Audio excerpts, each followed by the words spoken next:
Ayan guys, magluluto naman tayo ng adobong chicken.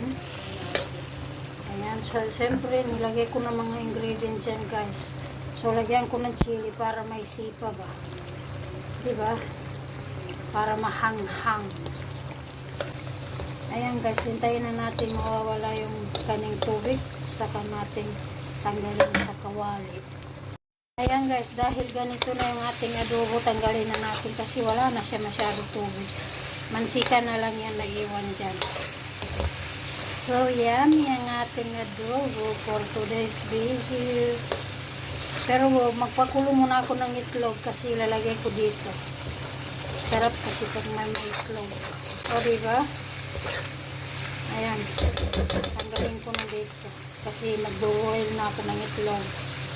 So, ayan na guys yung ating adobong manok. Tapos, nilagyan ko po siya ng itlog. Pwede naman wala, pero okay lang. Meron tayong kanin, may green chili, kakainin po yan. Ang fresh. So, ayan guys, kain po tayo guys. Bye-bye.